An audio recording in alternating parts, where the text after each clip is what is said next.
आजा आजा जिंद शामी आने के तले, आजा जरी वाले नीले आसमाने के तले। जय हो जय हो।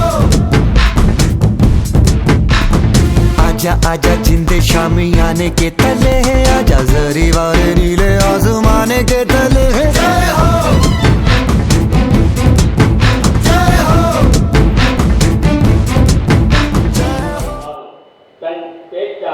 கட்டி போடவும் முடியும், சாட்டில் சுழற்றுவது போல் சுழற்றவும் முடியும். ஆம், அத்தகைய சிறப்புமிக்க நமது முதன்மை பேச்சாளர் டாக்டர் ஜெயந்திரஸ்ரீ பாலகிருஷ்ணன் அவர்களை வருக வருக என பேரன்புடன் வரவேற்கிறோம்.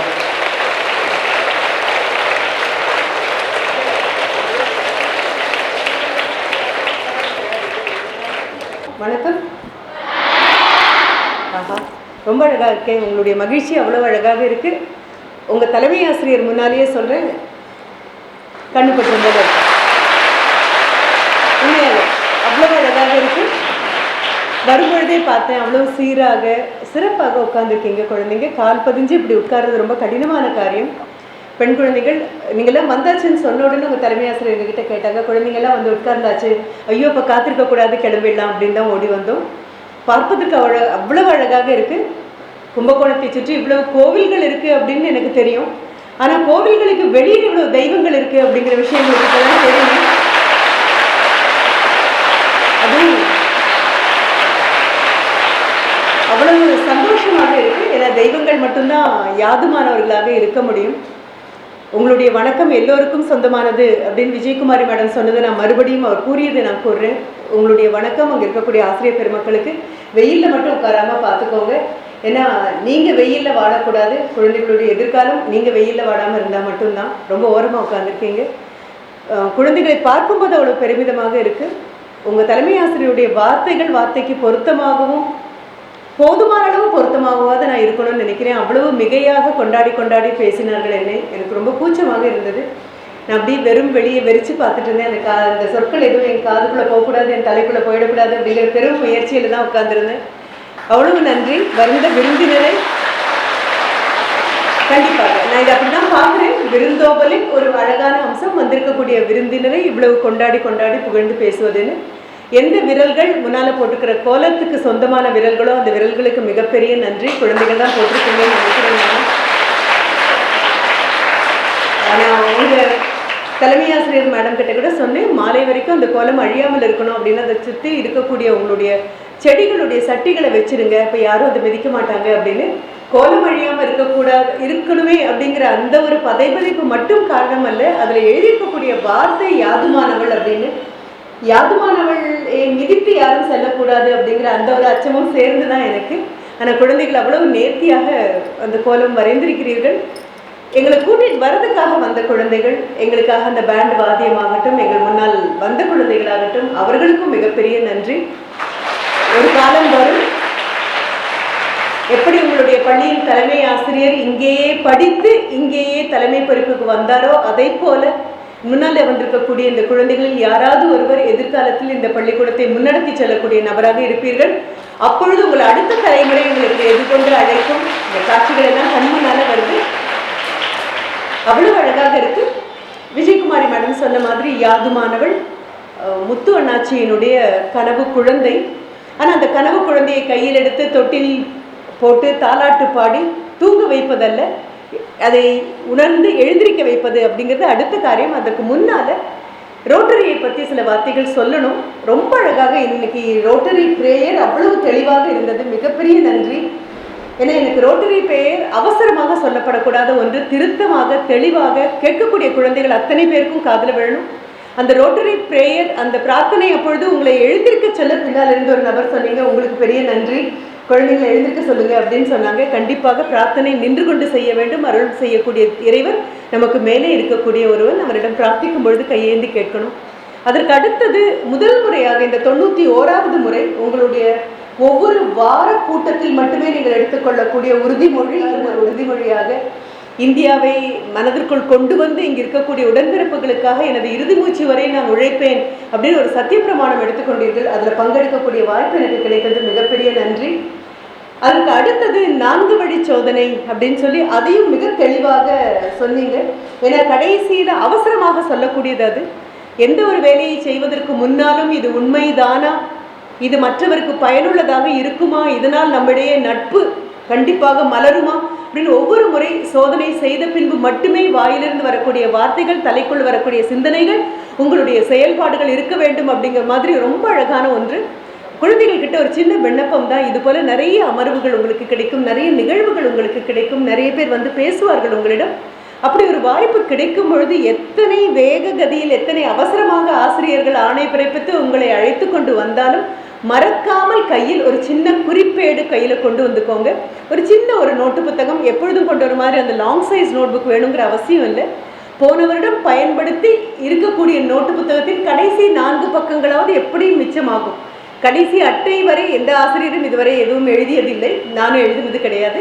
இப்போ கடைசி பக்கம் வரை இருக்குமான அந்த 4 பக்கங்களை மட்டும் எடுத்துக்கொண்டு, அல்லது வீட்டில் இருக்கக்கூடிய கேலண்டர் ஒரு பக்கம் மட்டும்தான் தேதிகள் இருக்கும், அந்த நாட்காட்டியில் அடுத்த பக்கம் காலியாக தான் இருக்கும் அப்படின்னு சொன்னால் அதுவாக இருந்தாலும் சரி, எடுத்து வைத்துக்கொண்டு ரொம்ப ஸ்டேப்லர் பின் போட்டிங்க அப்படின்னா சின்ன குறிப்பேடு கையில் கிடச்சிரும். இப்போ இருக்கக்கூடிய இந்த அட்டையினுடைய பாதியாக இருக்கும், அவ்வளவு இருந்தால் கூட போதும். அது எப்பொழுதுமே பைக்குள்ளே இருக்கணும், ஒரு குட்டி பேனாவும் கூட இருக்கணும். எப்பொழுது கைப்பை எடுத்துட்டு வந்தாலும் யாராவது சொல்லக்கூடிய வார்த்தைகள் மனதில் விதை போல விழுமே ஆனால் அந்த வார்த்தையை நம்மால் வளர்த்து ஒரு 10 வருடம் கழித்து ஆகாயத்திற்கும் பூமிக்கும் விஸ்வரூபித்து நிற்கக்கூடிய ஒரு மரமாக மாற்ற முடியுமே ஆனால் மறக்காமல் அந்த கையில் எடுத்துக்கணும். படித்த குழந்தைங்க அப்படின்னா அந்த அடையாளத்தில் உங்களுடைய இந்த மிக அழகாக தலைவாரப்பட்ட அந்த பின்னல் போல் அது உங்களுடைய இந்த சீருடை இது தாண்டி படிக்கக்கூடிய பெண் குழந்தைகளுடைய கையில் ஒரு சின்ன குறிப்பேடு இருக்கணும். ஒவ்வொரு நாளும் தேதியை போட்டு யாராவது சொன்ன வார்த்தைகள் மனதில் வந்து விழுந்துராதா அப்படிங்கிறது. தலைமை ஆசிரியர் அவ்வளவு அழகாக சொன்னார்கள். தனக்காக பொருள் கேட்டு நபர் போய் கேட்கும் பொழுது ஒரு சிவகணம் அந்த பொருளை கொடுக்கும் பொழுது உனக்காக மட்டுமல்ல, அது எல்லோருக்காகவும் இந்த பொருள் பயன்படட்டும் அப்படின்னு கொடுக்குற மாதிரி இன்னைக்கு வீட்டுக்கு போய் தாய் தகப்பன்கிட்ட சொல்ல வேண்டியது. இன்னைக்கு ஒரு பெண்மணி வந்தாங்க, இதை பற்றி பேசினாங்க, அவங்க சொன்னதுல இந்த வார்த்தைகள் என் மனதில் விதை போல விழுந்தது, அந்த வார்த்தைகளை நான் மறுபடியும் உங்களுக்கு கொண்டு வந்து கொடுக்குறேன் அப்படின்னு அப்பா அம்மா கிட்ட பகிர்ந்து கொள்ளணும். ஏன்னா தாய் தகப்பனுக்கு உங்கள் மேல் நம்பிக்கை வளர்வதற்கு இது மிகப்பெரிய காரணமாக இருக்கும். கேட்கணும், பெற்றோரை கேட்கணும், இன்னைக்கு என்ன படித்தேன், இன்னைக்கு என்ன கேள்வி கேட்டேன் அப்படின்னு கேட்கணும். அப்போ முதல்ல நம்ம தொடங்கும் பொழுது யாரை பற்றி சொல்ல போகிறோம் அப்படின்னா இந்த ரோட்டரியை பற்றி சொல்ல போகிறோம். ரோட்டரிக்கு உங்கள் தலைமை ஆசிரியர் நன்றி சொல்லிட்டாங்க. ரோட்டரியின் பிரதிநிதியாக விஜயகுமாரி மேடம் வந்து நின்றாங்க. She is a major donor. அப்படின்னா என்ன பொருள் அப்படின்னு சொல்கிறேன். அதற்கு முன்னால் ரோட்டரியை பற்றி உனக்கு தெரியணும் அப்படின்னு சொன்னால் இன்னைக்கு போய் வீட்டில் கண்டிப்பாக தாய் தகப்பன்கிட்ட பெரிய நன்றி சொல்ல போகிறேன். இன்னைக்கு பல தெய்வங்களை, உங்களை எப்படி நான் தெய்வம்னு சொன்னேனோ பல தெய்வங்களை கண்கூடாக நான் மேடையில் பார்க்கக்கூடிய வாய்ப்பு கிடைத்தது. வந்த பெண்மணி சொன்ன வணக்கத்தை அந்த எல்லா தெய்வங்களோடும் பகிர்ந்து கொண்டார்கள் அப்படின்னு போய் சொல்கிறேன். என்ன காரணம் தெரியுமா? இந்த ரோட்டரி தான் உங்களுக்கு கால்களை கொடுத்துருக்கு. இல்லையே, பிறக்கும் பொழுதே கால்களோட தானே பிறந்தோம் அப்படின்னு நீங்கள் நினைக்கலாம். ஆனால் பிறக்கும் போதே கால்களோட பிறந்திருந்தாலும் அந்த கால்களுக்கு உறுதி கொடுத்ததுல பெரிய பங்கு ரோட்டரிக்கு உண்டு. இது கை கட்டு கட்டு கட்டு பரவாயில்ல. சரி, ஆனால் அப்படி போய் தாய் தகப்பன் கிட்ட சொல்ல முடியாது இல்லையா? அம்மா அப்பா கிட்ட ரோட்டரி எங்களுக்கு கால் கொடுத்தது அப்படின்னு சொன்னால் உங்களுக்கு புரியாமல் போகலாம். புரிந்த பெற்றோர் இருந்தால் மிகப்பெரிய நன்றின்னு சொல்லலாம். என்ன காரணம் அப்படின்னா 1980கள் காலகட்டங்களில் நாங்கள் எல்லாம் 80 கூட இல்லை 60கள் காலகட்டங்களில் மிக கொடிய ஒரு விஷக்காய்ச்சலை பார்த்து வந்தவர்கள் நாங்கள். நீங்கள் 2019, 2020, 2021 காலகட்டங்களில் வந்த ஒரு கொரோனா நோயை மட்டும்தானே நீங்கள் பார்த்துருக்கீங்க. இதை விட கொடுமையானது கொரோனா ஆட்கொல்லியாக இருக்கும். இது உடலை சிதைக்கக்கூடிய ஒரு நோய். இதற்கு இளம்பிள்ளை வாதம் அப்படின்னு பெயர். போலியோ அப்படின்னு அதுக்கு ஆங்கிலத்தில் நம்ம சொல்லுவோம். உலகளாவ இருந்த ஒரு கொடிய நோய். சின்ன குழந்தைகளாக ஒரு 6 வயது, 7 வயது, 8 வயது, 10 வயதுக்கு உட்பட்டு இருக்கக்கூடிய குழந்தைகள், ஆணாக இருந்தாலும் சரி பெண்ணாக இருந்தாலும் சரி, அந்த குழந்தைகளுக்கு வரக்கூடிய ஒரு விஷக்காய்ச்சல் உலகளாவ வந்த ஒன்று. இந்த விஷக்காய்ச்சல் வந்து போன பின்பு ஓடி ஆடிக்கொண்டிருக்கக்கூடிய அந்த குழந்தைகளுடைய கால்கள் எல்லாம் சூம்பி போகும். ஒரு நல்ல வளர்ந்து கொண்டே இருக்கக்கூடிய ஒரு செடியை அப்படியே வேரோடு பறித்து வெயிலில் வீசினால் எப்படி ஆகும்? துவண்டு போகும் இல்லையா? அந்த மாதிரி கால்கள் இரண்டும் துவண்டு போகும். முழங்காலுக்கு கீழ் அப்படி நிறுத்தினீங்க அப்படின்னு சொன்னால் இட் வில் பிகம் ரப்பரி அப்படின்னு சொல்லுவோம். ஒரு சாதாரண ரப்பர் குழாய் எப்படி இருக்கும் அந்த மாதிரி ஆயிடும் அந்த கால்கள். அந்த குழந்தைகளால் நிற்க முடியாது, நடக்க முடியாது, எதுவுமே செய்ய முடியாது. எங்களுடைய வகுப்புகளில் அப்படி பல குழந்தைகளை நாங்கள் பார்த்துருக்கோம். கையில் ஒரு மரக்கட்டை ஊன்றுகோலின் உதவியாக அவங்க வருவாங்க. அவங்க வர்றதுக்கு முன்னால் அவங்க வர ஒலி எங்கள் காதில் கேட்கும். பள்ளிக்கூடத்தில் நடக்கக்கூடிய அந்த ஸ்போர்ட்ஸ் டே, அதில் ஓடவோ குதிக்கவோ எதுவும் அவர்களால் முடியாது. மாடி அறைகளில் வகுப்புகள் இருந்தால் அவருக்கு வருவதற்கு காலதாமதமாகும். மெதுவாக ஒவ்வொரு காலாக ஊன்றி ஊன்றி மேலே வர்றதுக்கு சில பேருக்கு அந்த ஊன்றுகோல் கிடைக்கும். அந்த ஊன்றுகோல் கூட தர முடியாத தாய் தகப்பனுடைய குழந்தைகளாக இருந்தால் தவழ்ந்து வகுப்புக்கு வரக்கூடிய குழந்தைகளை நாங்கள் பார்த்துருக்கோம். நீங்கள் அப்துல் கலாம் ஐயாவுடைய வாழ்க்கை வரலாறை பார்க்கும் பொழுது ஒரு ராக்கெட் ஏவுகணையை அனுப்புவதற்கு எந்த உலோகம் பயன்படுத்தப்படுகிறதோ அது ரொம்ப ரொம்ப கனம் குறைவான ஒரு உலோகமாக இருக்கும். அந்த உலோகத்தை வைத்துக்கொண்டு இது போன்று கால்கள் செயலிழந்த குழந்தைகளுக்கு செயற்கை கால்கள் பொருத்தலாமே அப்படின்னு சொன்னதுலேயும் அவருடைய ஒரு முன் யோசனை வந்திருக்கு. நீங்கள் போய் தேடி பார்த்தா கிடைக்கும். அப்படிப்பட்ட குழந்தைகள் இருக்கக்கூடிய அந்த காலகட்டத்தில் ரோட்டரி தான் தன் கையில் எடுத்துக்கொண்டது போலியோ இராடிகேஷன். இந்தியாவை விட்டு போலியோ என்ற கொடிய நோயை ஒழித்தே ஆவோம்.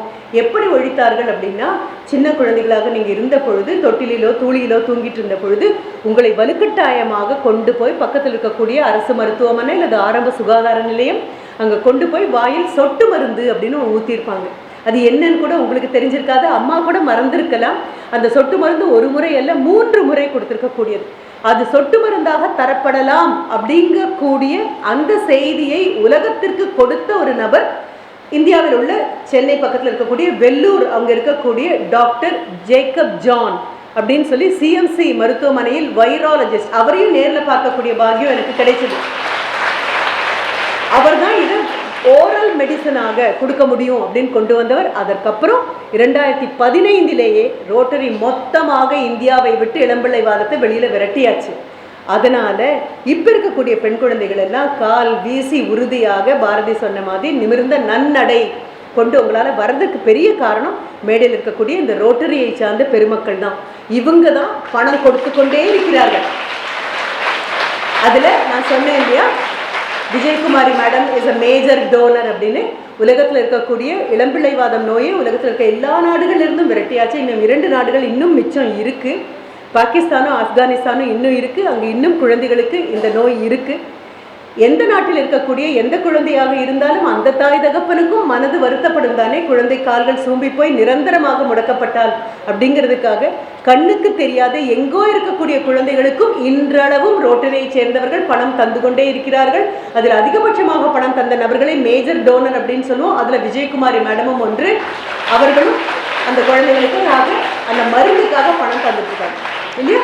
அப்போ இன்னைக்கு வீட்டுக்கு போய் மறக்காம அப்பா அம்மா கிட்ட சொல்ல வேண்டியது, எங்கள் கால்களின் உறுதிக்கான நபர்களை நாங்கள் பார்த்தோம் அப்படின்னு. நல்லா அவங்கள பார்த்துக்கோ. கும்பகோணத்தில் மறுபடியும் அவங்கள பேருந்து நிலையத்தில் நீ பார்க்கலாம், இல்லை ஏதாவது கடைகள் வாசலில் பார்க்கலாம், இல்லைன்னா கோவில் வாசலில் பார்க்கலாம். பார்க்கும்பொழுது மறக்காம ஓடி போய் அப்பா அம்மா கூட இருந்தாங்கன்னா அவங்களையும் கூட்டிட்டு போய் பக்கத்தில் நின்று அவர்களுக்கு ஒரு வணக்கம் சொல்லு. என்னால் நம்மளால என்ன முடியும் சொல்லு பார்க்கலாம். ஒரு வணக்கம் சொல்ல முடியும். இந்த வணக்கம் எதற்கான வணக்கம்? என் கால்கள் உறுதியாக இருப்பதற்காக வணக்கம். எதிர்காலத்தில் நான் ஓடணும்னு மனது நினைக்கும் பொழுதே என் கால்களுக்கு உறுதி செய்வதற்கான வணக்கம். ஒலிம்பிக் கேம்ஸில் இந்தியாவிற்காக தடகள போட்டியிலோ இல்லை எந்த போட்டியிலோ நான் பங்கெடுக்க வேண்டும் அப்படின்னு சொல்லி நீங்கள் நினைச்சீங்கன்னா அதற்கு உங்களுடைய காலின் உறுதியை தந்தது இந்த பெருமக்கள் தான். அப்பா அம்மாவையும் கூட்டிட்டு போய் அவங்க முன்னால போய் ஒரு நன்றி சொல்லு. சரியா? ரொம்ப பெரிய விஷயம். இந்த யாதுமானவள் ஆகணும் அப்படின்னா இந்த நன்றி உணர்வு தான் ரொம்ப ரொம்ப முக்கியமான விஷயம். நன்றி உணர்வு இல்லாத எந்த ஒரு நபராலும் யாதுமானவனாக கண்டிப்பாக மாற முடியாது. அப்போ இந்த நன்றி கடப்பாடு, ஏன்னா இங்கே எல்லாருந்து பார்த்தா எல்லாம் ஒரே முகமாக தான் இருக்கீங்க. ஆனால் அங்கிருந்து பார்த்தா இந்த பெரியவர்கள் முகம்லாம் உங்களுக்கு கண்டிப்பாக அடையாளம் தெரியும் இல்லையா. எங்கே பார்த்தாலும் போய் நன்றின்னு சொல்லுங்கள். அவர்களுக்கு நீங்கள் யாருன்னு தெரியாது. அடுத்த நிமிஷம் நீங்கள் சொல்லக்கூடியது சரஸ்வதி பாடசாலா. அங்கே நீங்கள் 27ஆம் தேதி ஆகஸ்ட் மாதம் 2024 காலையில் 10 மணிக்கு ஒரு மீட்டிங் நடந்தது. அப்போது உங்களை எல்லாம் எங்களுக்கு அறிமுகப்படுத்தினாங்க. அங்கிருந்து நாங்கள் பார்த்தோம். அப்போவே நினச்சோம் உங்களுக்கு நன்றி சொல்லணும் அப்படின்னு. ஆனால் அப்பா அம்மாவோட வரும்பொழுது எல்லாரும் சேர்ந்து உங்களுக்கு நன்றி சொன்னாதான் எங்களுடைய நன்றி கடன் தீரும். அதனால் நன்றி சொல்கிறோம். எங்கள் கால்களுக்கான உறுதி, இந்தியாவில் இருக்கக்கூடிய இளைய பாரதம் காலை வீசி நடந்து வர்றதுக்கு நீங்கள் தான் காரணம். மிகப்பெரிய நன்றி அப்படின்னு சொல்லு. அடுத்தது கை ஒருத்தர் கூட தட்டலாம். தட்டு. சரி, அடுத்தது முத்து அண்ணாச்சி. முத்து அண்ணாச்சி விஆர் முத்து. அதுக்கு முன்னாடி ஏகேஎஸ் அப்படின்னு போட்டிருக்கோம். இந்திய கணக்குப்படி அல்ல, ஒரு $9 lakh கொடுத்துருக்காரு. யாருக்கு அப்படின்னா உலகளாவ இருக்கக்கூடிய RI அப்படின்னு சொல்லக்கூடிய ரோட்டரி இன்டர்நேஷ்னலுக்கு அவ்வளவு தொகை கொடுத்துருக்காரு. சாதாரணமல்ல, கோடிக்கணக்கான பணம். அவருடைய இதயம் நல்லெண்ணெயினுடைய அப்போ இனி வீட்டில் நல்லெண்ணெய் ஊற்றும் பொழுதாகட்டும் அல்ல இதயம் யாராவது பேசும்பொழுதாகட்டும் முத்தோண்ணாச்சியை ஞாபகம் வச்சுக்கோங்க. உலகளாக இருக்கக்கூடிய அத்தனை குழந்தைகளுடைய உடல் நலத்திற்காகவும் ரோட்டரி இன்டர்நேஷ்னலுக்கு பணம் அவ்வளவு கோடிக்கணக்கான பணத்தை கொடுத்துருக்கக்கூடிய ஒரு நபர். சரி, இதற்காக மட்டும் அவர் கூப்பிட்ட உடனே யாதுமானவள் நிகழ்ச்சிக்கு நான் உடனடியாக ஒத்துக்கொள்வேனா அப்படின்னா இல்லை. ஏன்னா யாருடைய நிகழ்ச்சிக்குள்ள நம்ம பங்கெடுக்கிறோம். இது 91வது நிகழ்வு. 2 வருட காலமாக இந்த பல்லக்கை தூக்கி கொண்டு யாதுமானவளை உட்கார வச்சு ஒரு பல்லக்கை எடுத்து தோளில் வச்சுட்டு நாங்கள் பயணம் போயிட்டுருக்கோம். அதில் இலங்கைக்கு போனோம். அதில் ஒரு 10,500 குழந்தைகளை பார்த்தோம். உங்களை மாதிரியே மணிமணியான பெண் குழந்தைகள், கண்படுற அளவுக்கு தங்கமான குழந்தைகள். உலகத்தில் இருக்கக்கூடிய எல்லா பெண் குழந்தைகளும் யாதுமானவள் ஆகணும் அப்படின்னா முத்துவண்ணாச்சியினுடைய மனதில் இருக்கக்கூடிய ஒற்றை கருத்து, மேடம் ரொம்ப அழகாக சொன்னாங்க, சப்போர்ட் தி கேர்ள் சில்ட்ரன். பெண் குழந்தைகளுக்கு ஆதரவு அளிப்போம், எல்லாரும் அளிப்போம். பெண்களே பெண்களுக்கு ஆதரவு கொடுப்போம். பெண்களுக்கு சமுதாயம் கொடுக்கணும், பெற்றோர் கொடுக்கணும், ஆசிரியர்கள் கொடுக்கணும். எல்லாரும் பெண் குழந்தைகளுக்கு ஆதரவு கொடுக்கணும். அப்பொழுதுதான் இன்னும் 10 வருட காலம் கழிந்து பெண் குழந்தைகள் அவ்வளோ உயரமான நிலைக்கு வருவாங்க, நாட்டை காப்பாற்றுவாங்க அப்படின்னு. ஆனால் இதை விட முக்கியமான ஒரு செய்தி முத்துவண்ணாச்சியை பற்றி உங்களுக்கு அறிமுகப்படுத்துறதுக்கு. ஏன்னா இங்கே இல்லை, விருதுநகரில் இருக்கக்கூடிய ஒரு நபர். ஆனால் இப்போ உங்ககிட்ட அவரை அறிமுகப்படுத்துகிறோம் அப்படின்னா என்றைக்காவது இந்த பள்ளிக்கூடத்துக்கே முத்துவண்ணாச்சி மறுபடியும் வரலாம். திரு கணேசன் அவர்களுடைய முயற்சியால் இங்கே மறுபடியும் கூட்டிகிட்டு வரலாம். இல்லாட்டாலும் இருக்கவே இருக்காங்க, பாலமுருகன் சார் இருக்காரு, மணிகண்டன் சார் இருக்காரு, இவங்க எல்லாரும் சேர்ந்து அவங்க கூட்டிகிட்டு வரலாம். அப்படி வரும்பொழுது முத்துவண்ணாச்சியை நீங்கள் அடையாளம் காணும் பொழுது உங்கள் மனதில் தோன்ற வேண்டிய ஒன்று, உலகத்தில் இருக்கக்கூடிய எல்லா குழந்தைகளுக்குமாக பணம் அவ்வளவு கொடுத்த நபர் மட்டும், அது மட்டும் அல்ல. இன்னொன்று, ஒரு 15ஆம் தேதி ஆகஸ்ட் மாதம் 2015 மதுரையில் உள்ள சேம்பர் ஆஃப் காமர்ஸ், இப்போ கூட அடுத்த மாதம் நான் அங்கே போகிறேன். நான் சேம்பர் ஆஃப் காமர்ஸ், அந்த சேம்பர் ஆஃப் காமர்ஸில் ஒரு சின்ன நிகழ்வு இருந்தது. அந்த நிகழ்வில் பேசி முடித்து விட்டு நான் எப்பொழுதும் சொல்கிற மாதிரி, எப்படியும் அரசு உதவி பெறும் பள்ளிக்கூடம் அல்லது அரசு பள்ளிக்கூடம், இந்த பள்ளிக்கூடங்களுக்கெல்லாம் போயிட்டு வரும்பொழுது ரோட்டரி அமைப்பை சார்ந்தவர்களோ, அது லயன்ஸ் கிளப்பாக இருந்தாலும் சரி, ஜெய்சிஸாக இருந்தாலும் சரி, ஒன்றாக சேர்ந்து இயங்கக்கூடிய எந்த அமைப்பாக இருந்தாலும் முன்னாலும் நான் ஒரு விண்ணப்பம் ஒன்று வைப்பேன். அப்படி ஒரு விண்ணப்பம் வைத்தேன். நான் 6ஆம் வகுப்பிலிருந்து 12ஆம் வகுப்பு வரை படிக்கக்கூடிய பெண் குழந்தைகளுக்கு உள்ளாடைகள் வழங்கப்பட வேண்டும் அப்படின்னு நான் கேட்டேன். நான் அதை சொல்லும் பொழுது கூட பல குழந்தைங்களுக்கு கூச்சமாக இருக்கலாம், இவங்க என்ன சொல்கிறாங்க அப்படின்னு நீ நினைக்கலாம். ஆனால் இவ்வளோ பேர் இருக்கக்கூடிய அரங்கத்தில் எந்த கூச்சமும் தயக்கமும் வெட்கமும் இல்லாமல் கண் பார்த்து நான் பேசுகிறேன் அப்படின்னா ரொம்ப கவலைக்கிடக்கமான ஒரு விஷயத்தை தானே என்னால் அப்படி பகிர்ந்து கொள்ள முடியும். இப்போ நான் சொன்னேன், 6ஆம் வகுப்பிலிருந்து 12ஆம் வகுப்பு வரை படிக்கக்கூடிய அரசு பள்ளி, அரசு உதவி பெறும் பள்ளியில் உள்ள பெண் குழந்தைகளுக்கு உள்ளாடைகள் வழங்கப்பட வேண்டும் சொல்லிட்டு நான் இறங்கியாச்சு. பெரும்பாலும் பேசி முடித்து நான் இறங்கும் பொழுது எனக்கு ஒரு உண்மை தெரியும், எதை கேட்க வேண்டுமோ அதை மட்டும்தான் கேட்பார்கள் எல்லாரும். யார் யாருக்கு 1 மணி நேரம் நான் பேசினாலும் அதில் உனக்கு என்ன தேவையோ அது மட்டும்தான் நீ உள்வாங்குவேன், அது மட்டும்தான் உள்ள எடுத்துகிட்டு நீ போவேன். அப்போது பெரும்பாலும் நான் இந்த கடைசியாக சொன்ன வரி யார் மனதிற்குள்ளும் போயிருக்காது அப்படிங்கிற நினைப்பில் நான் வந்தாச்சு. இறங்குறதுக்கு முன்னால் என் பின்னால் ஒரு 4 பெரியவர்கள் வந்து நின்னாங்க. அதில் முத்துவண்ணாச்சி இருந்தார். அது வரைக்கும் அவரை நான் பார்த்ததில்லை. அன்றைக்கு பார்த்த போதும் என் மனதுக்குள்ளே அவருடைய முகம் பதியலை, அதுதான் உண்மை கூட. அப்போ என் பின்னால் இருந்து ஒரு குரல் கேட்குது. அந்த குரல் என்ன கேட்குது அப்படின்னா, உள்ளாடைகள் அப்படின்னு சொல்கிறீங்களே, பெட்டிக்கோட் சொல்கிறீங்களா, நம்ம உள்பாவாடைன்னு சொல்லுவோம் இல்லையா, அந்த பெட்டிக்கோட் சொல்கிறீங்களா அப்படின்னு கேட்ட பொழுது நான் இன்னும் முழுக்க கூட திரும்பலை, மைக்கை விட்டு திரும்ப கூட இல்லை, ஒரு பாதி திரும்பி நான் சொல்கிறேன், உள்ளாடை அப்படின்னா நான் பெட்டிக்கோட் சொல்லலை, பேண்டீஸ் அப்படின்னு சொல்கிறேன். ஜெட்டி, பெண் குழந்தைங்க உள்ளே போடக்கூடிய ஜெட்டியை பற்றி சொல்கிறேன். இப்போ உங்களுக்கு சில பேருக்கு எங்கே பார்க்குறதுன்னு தெரியாமல் ரொம்ப கூச்சமாக இருக்கலாம், வெட்கமாக இருக்கலாம், முகத்தை தலையில் கீழே குமிஞ்சுக்கலாம், பரவாயில்லை, அதையும் தாண்டி தான் நான் பேசணும். ஒரு மாதிரி ஆயிடுச்சு அவருக்கு முகம். அப்போ நான் மறுபடியும் இப்போ திரும்பி நான் அவர்கிட்ட சொல்கிறேன், மாதத்தில் 3 நாட்கள், இப்போ 6ஆம் வகுப்பு குழந்தைகளும் உட்காந்துருக்கீங்க, உங்களுக்கும் கேட்கணுங்கிறதுக்காக தான் சொல்கிறேன். ஏன்னா உங்கள் அம்மா அது சொல்லாத விஷயமாக இருக்கணும், நானாவது சொல்லி தான் ஆகணும். ஒரு குறிப்பிட்ட வயது வந்த உடனே 12, 13 தாண்டும் பொழுது பருவம் அடையும், உடம்புல மாற்றங்கள் ஏற்படும். ஒரு பெண் குழந்தையுடைய மாற்றங்கள், பெண் குழந்தையின் மாற்றங்கள் கண்ணுக்கு தெரியும். ஆண் குழந்தையின் மாற்றங்கள் பெரும்பாலும் கண்ணுக்கு தெரியாமலும் பொருட்படுத்தப்படாமலும் போவதே பெரிய ஒரு விபத்து தான். அதையும் நம்ம பெரிய விஷயமா எடுக்கணும், அந்த குழந்தைங்கிட்ட பேசணும். இப்போ இந்த பெண் குழந்தைகள் அந்த 3 நாட்கள் மாதத்தில் வரக்கூடியது. இப்பொழுது பருவம் அடையாத குழந்தைகளாக இருந்தாலும் அம்மாக்களுடைய உபதிரவம் எனக்கு தெரியும். மாதத்தில் 3 நாட்கள் அம்மா ரொம்ப கஷ்டப்படுவாங்க. பெண் குழந்தைகிட்ட தான் சொல்லணும். ஆனால் என்ன மாதிரி அம்மானா ஆண் குழந்தைகிட்டையும் நான் சொல்வேன்.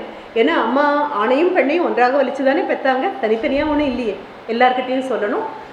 அப்படி சொல்லும் பொழுது அண்ணாச்சி கேட்டார். நான் சொன்னேன், மாதத்தில் 3 நாட்கள் அந்த கண்டிப்பாக குழந்தைங்க பள்ளிக்கூடத்துக்கு வர ரொம்ப கஷ்டப்படுவாங்க. சானிட்டரி நாப்கின் கொடுத்துடலாம், அரசு கொடுக்குது சொல்கிறாங்க, அரசு கொடுக்குதுன்னு. ஆனால் அந்த சானிட்டரி நாப்கினை வைக்கிறதுக்கு ஒரு உள்ளாடை வேண்டும் அல்லவா?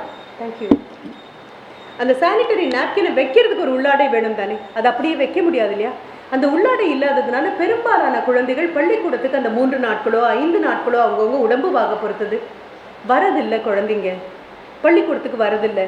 அதனால் பல நேரங்களில் ட்ராப் அவுட்ஸ், கிராமப்புறத்தில் இருக்கக்கூடிய பள்ளிக்கூடங்களில் நீ பள்ளிக்கூடம் போக வேண்டானே சொல்லிடுறாங்க. ஏன்னா கழிப்பறைகள் இருக்காது, கழிப்பறை சுத்தமாக இருக்காது, கழிப்பறையில் போதுமான தண்ணீர் வசதி இருக்காது. காலையில் வந்த குழந்தைகள் மாலையில் பள்ளிக்கூடத்துலேருந்து திரும்பும் பொழுது ரொம்ப ரொம்ப கடினமாக இருக்கும்.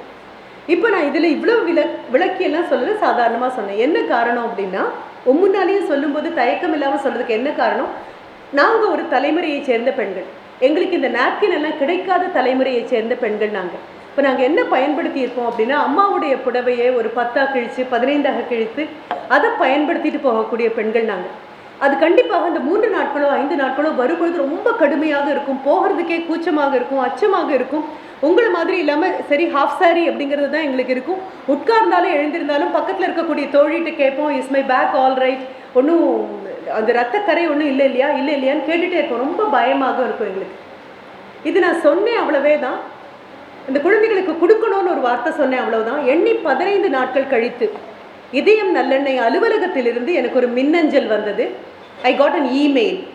அந்த மெயிலில் என்ன போட்டிருந்தது அப்படின்னா, விருதுநகரில் இருக்கக்கூடிய அரசு பள்ளியில் உள்ள மாணவிகளுக்கு 6ஆம் வகுப்பிலிருந்து 12ஆம் வகுப்பு வரை படிக்கக்கூடிய மாணவிகளுக்கு ஒரு குழந்தைக்கு 3% உள்ளாடைகள் வழங்கப்பட போகின்றன, நீங்கள் வருகிறீர்களா அப்படின்னு எனக்கு ஒரு கேள்வி வந்தது. ரைட்.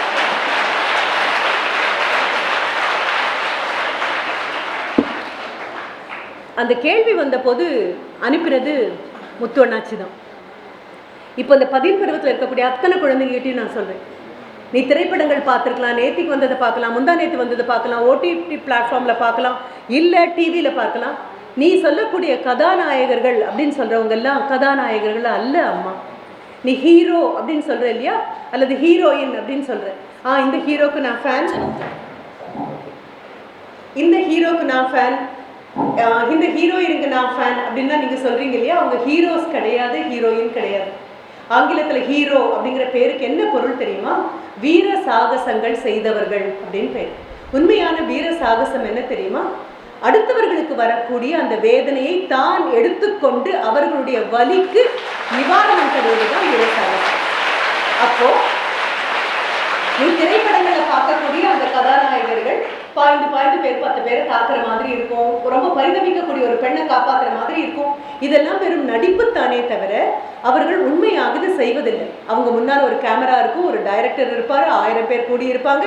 கேமரா ரோலிங் அப்படின்னதுக்கப்புறம் ஒத்திகை பார்த்ததுக்கப்புறம் ஒரு 2 வினாடிகள் அல்லது 3 வினாடிகள் பாய்ந்து யாரையோ அடிக்கிற மாதிரி இருக்கும். அதற்கு பதிலாக அவரை போலவே இருக்கக்கூடிய டூப் அப்படின்னு சொல்லக்கூடிய ஒரு போலியான ஒரு துணை நடிகர் அந்த வேலையெல்லாம் செய்வார்.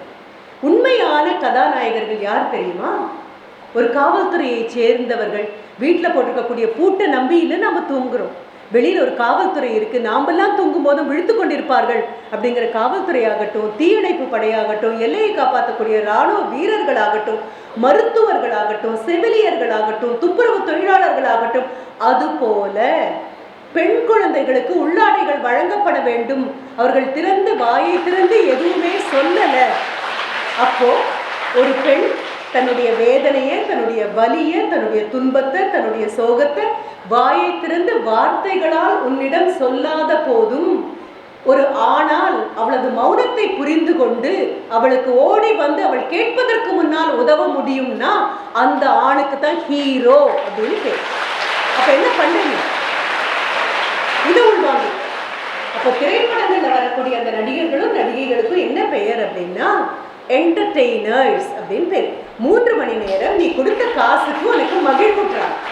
அப்ப இனி பார்க்கும் பொழுது யாரை பார்த்தா ஹீரோன்னு நினைப்பேன் அப்படின்னா, இராணுவத்திலிருந்து வந்திருக்கக்கூடிய நபரை பார்த்தா ஹீரோன்னு நினைப்பேன், காவல்துறையை சேர்ந்தவர்கள்னா ஹீரோன்னு நினைப்பேன், தீயணைப்பு படையினா ஹீரோன்னு நினைப்பேன், பள்ளிக்கூடத்தை இவ்வளவு சுத்தமாக வைத்திருக்கக்கூடிய துப்புரவு தொழிலாளர் அப்படின்னு சொன்னா அவங்கள ஹீரோ அப்படின்னு நினைப்பேன், மருத்துவரை பார்த்தா ஹீரோன்னு நினைப்பேன், செவிலியர்களை பார்த்தா ஹீரோன்னு நினைப்பேன், உங்களுடைய ஆசிரியர்கள் பெரிய ஹீரோக்கள். இதே வட்டத்துக்குள்ள யாரையும் கொண்டு வரலாம், முத்து அண்ணாச்சியை கொண்டு வந்த அதே வட்டத்துக்குள்ள உங்க அப்பா பெரிய ஹீரோ, உங்க அம்மா பெரிய ஹீரோயின். அப்ப இது யாரை கொண்டாட போறோம்? யாகமானவளாக இருக்கக்கூடிய குழந்தைகள் உண்மையான சாகச வீரர்கள் யார்? அன்றாடம் அன்றாடம் ஏழ்மைக்கு எதிராகவும் துன்பத்துக்கு எதிராகவும் சோகத்துக்கு எதிராகவும் புலம்பாமல் புகார் சொல்லாமல் யாரிடமும் போயிடாமல் நின்று நிதானமாக பயிற்சியே எடுக்காமல் போர் வீரனாக இருக்கக்கூடிய அந்த நபர்களை மட்டும்தான் நம்ம யாருன்னு சொல்லுவோம், வீரர்கள் அப்படின்னு சொல்லுவோம். அப்படிப்பட்ட முத்து அண்ணாச்சி அன்னைக்கு தொடங்கினது தான். இப்போ கூட நாங்கள் போன மாதம் இல்லை, ஐ திங்க் ஆமாம் ஆகஸ்ட்ல தானே இருக்கோம். நாங்கள் தங்கச்சி மடம் அப்படின்னு ராமேஸ்வரத்தில் இருக்கக்கூடிய அந்த தீவு, ராமேஸ்வரம் தீவில் இருக்கக்கூடிய தங்கச்சி மடம்னு ஒரு இடம். பெரும்பாலும் அங்கே இருக்கக்கூடிய 100% குழந்தைகளும் மீனவ குழந்தைகள். அந்த குழந்தைகளை பார்க்கறதுக்காக தங்கச்சி மடம் போன பொழுது ஆண் குழந்தைகளும் பெண் குழந்தைகளும் ஒன்றாக வந்திருக்கக்கூடிய அந்த சபையில ஒரு 3 மணிக்கு அப்புறம், ஏன்னா மீன் பிடிக்க போன பெற்றோர்களும் திரும்பி வரணும் தானே, அவர்களும் வந்து உட்காரணும்னு நினைச்சாங்க, பேச்சை கேட்கணும்னு நினைச்சாங்க. அப்படி வந்த தாய் தகப்பனோட உட்கார்ந்துருந்த அந்த குழந்தைகள் கிட்ட பேசும்பொழுது அன்னைக்கு முத்து அண்ணாச்சியும் வந்திருந்தாரு. முத்து அண்ணாச்சி பின்னால் உட்கார்ந்துருக்காரு. வந்து என்னை கேள்வி கேட்ட குழந்தைகள்ல ஒரு சின்ன பையன், மீறி போனா 6ஆம் வகுப்பு படிக்கக்கூடிய ஒரு சின்ன பையன் வந்து என் பக்கத்துல நின்று அவன் கேட்ட கேள்வி, எங்கெங்கோ இருக்கக்கூடிய குழந்தைகளுக்கெல்லாம் உள்ளாடைகள் தராரு முத்து அண்ணாச்சின்னு சொல்றீங்களே, எங்களுக்கும் தருவாரா அப்படின்னு கேட்டான். அத்தனை பேர் முன்னால தன்னுடைய மிகப்பெரிய பிரச்சனையை ஒரு குழந்தை அவ்வளவு நாகரீகமாக மேடையில வந்து சொன்ன பொழுது நான் ஒண்ணுமே பதில் பேசல. நான் திரும்பினேன். பின்னால இருந்து முத்து அண்ணாச்சி தரப்படும் அப்படின்னு சொல்லி சொன்னார். அப்போ மேடம் சொன்னாங்க இல்லையா, உங்க தலைமை ஆசிரியர் ஆண்டவனா பார்த்து ஒரு சிவகணத்துக்கிட்ட பொற்குவியில கொடுக்கும் பொழுது அது எடுக்க எடுக்க குறையாம ஒன்றாக யாரிடம் இருக்கும் அப்படின்னா, எந்த செல்வம் அறம் சார்ந்து கிடைக்கிறதோ அந்த செல்வம் அறத்தை பரப்புவதற்காக கண்டிப்பா பயன்படும். அப்போ முத்து அண்ணாச்சியுடைய யாதுமானவளை ஏற்றுக்கொள்வதற்கு முன்னால ஒரு ஆசிட் டெஸ்ட் நாம் பண்ணது. அப்படி அத்தனை குழந்தைகளுக்கும் அவரால், ஏன் சங்கரன் கோவில் போனோம், சங்கரன் கோவில் இதை பேசிட்டு நான் திரும்புறேன், முத்து அண்ணாச்சி இருக்காரு, குழந்தை எங்களுக்கு கிடைக்குமா அப்படின்னு கேட்டபோது கிடைக்கும் அப்படின்னு. இப்பொழுது கூட மேடம் எனக்கு ஃபோன் பண்ண போது சொன்னது தான், மேடம் தங்கச்சி மடத்திற்கான அந்த உள்ளாடைகள் தயாராக எடுத்து வச்சுட்டோம். நாம பெண் குழந்தைகளுக்கு 6ஆம் வகுப்பிலிருந்து 12ஆம் வகுப்பு வரை, ஆண் குழந்தைகளுக்கு 6ஆம் வகுப்பிலிருந்து 8ஆம் வகுப்பு வரை இருக்கக்கூடிய குழந்தைகளுக்காக கொண்டு போய் கொடுக்குறோம் நாம. அப்போ நம்ம ராமநாதபுரம் போகும்பொழுது கண்டிப்பா இன்பர்சன் போய் குழந்தைங்களுக்கு கொடுத்துடலாம். என்ன காரணம் புரிஞ்சுக்கோங்கணுமா, உன்னுடைய உள்ளாடை போதுமானதாகவும் பொருத்தமானதாகவும் இருந்தா மட்டும்தான் உனக்கு தாழ்வு மனப்பான்மை வராதுடா. உன்னுடைய உள்ளாடை போதுமானதாகவும் பொருத்தமானதாகவும் இல்லாமல் போகும்போது, ஒரு பேருந்துக்காக ஓடும் பொழுதோ அல்லது 10 ஆண்கள் இருக்கும் பொழுது நடுவில் நடந்து போகும் பொழுதோ, 4 பேர் பார்க்கும் பொழுது அவர்களை கடந்து போகும் பொழுதோ ஒரு உடல் உனக்கு மிகப்பெரிய பாரமாக மாறி போகும். உன் உடலே உனக்கு மிகுந்த கூச்சத்தை கொடுக்கும். ஒரு குழந்தை தைரியமாக எல்லார் முன்னாலையும் நடந்து போறா அப்படின்னு சொன்னா, பாரதி சொன்ன அந்த நிமிர்ந்த நன்னடை நேர்கொண்ட பார்வை வரணும் அப்படின்னா மிக அந்தரங்கமான விஷயமான உன்னுடைய உள்ளாடைகள் போதுமான அளவும் பொருத்தமான அளவும் இருக்கணும்.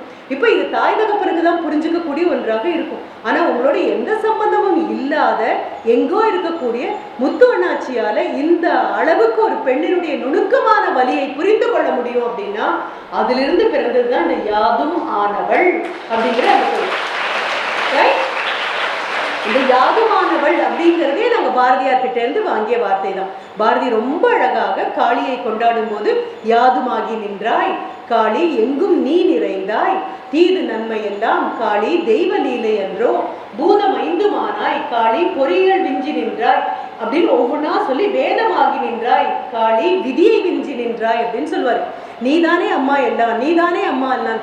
எங்கேயோ இருக்கக்கூடிய காளி அல்ல, காளியினுடைய அத்தனை தன்மைகளையும் உள்வாங்கிக் கொண்டு the cosmic femininity அப்படின்னு சொல்லுவோம். பிரபஞ்சத்தில் உள்ள பெண்மையின் அத்தனை சக்தியும் ஒன்னா வந்து உங்களுக்குள்ள ஊற்றி இருக்கு.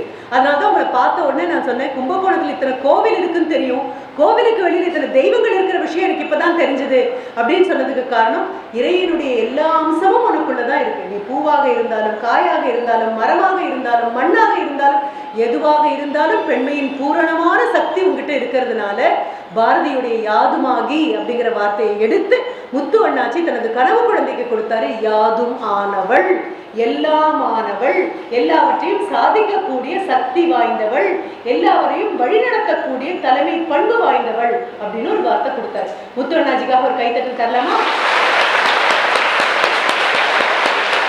பெரிய விஷயம்.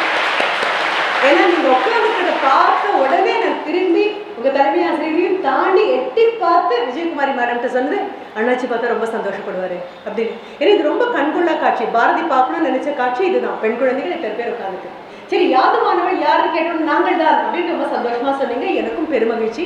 ஆனா அவ்வளவு சுலபமாக யாதுமானவள் ஆக முடியுமா? நீங்கள் தான் யாதுமானவர்கள் அப்படின்னு நான் சொல்றேன். எல்லாம் விதைகளாக இருக்கீங்க. அவ்வளோ பெரிய ஒரு ஆலமரத்தினுடைய விதை உள்ளங்கையில வச்சா எங்க இருக்குன்னு கூட தெரியாது. கடுகளவு சின்ன ஒரு விதை தான்.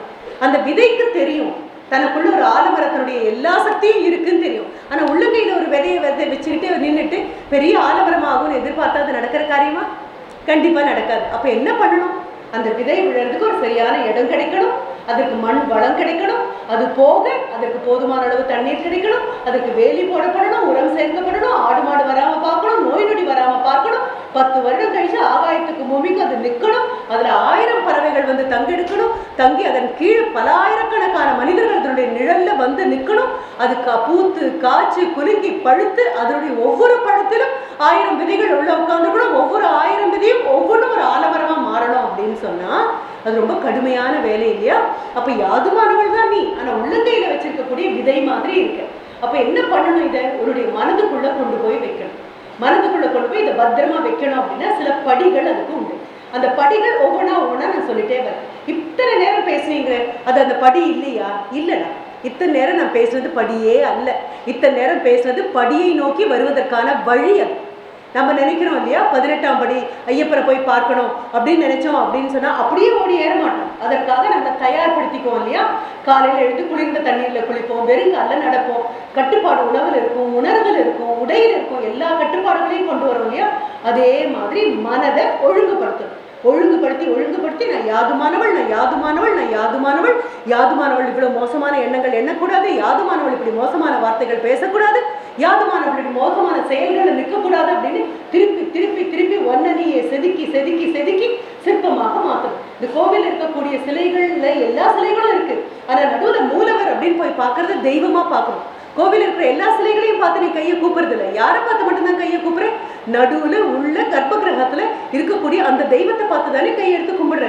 அந்த சிற்பி அதை உருவாக்கும் பொழுது எல்லாமே கல்லாதான் இருந்திருக்கும். ஆனா சிலது படிக்கல்லா மாறும், சிலது தூணா மாறும், சிலது தூண்ல இருக்கிற சிலையா மாறும், சிலது அந்த கூரையாக மாறும்.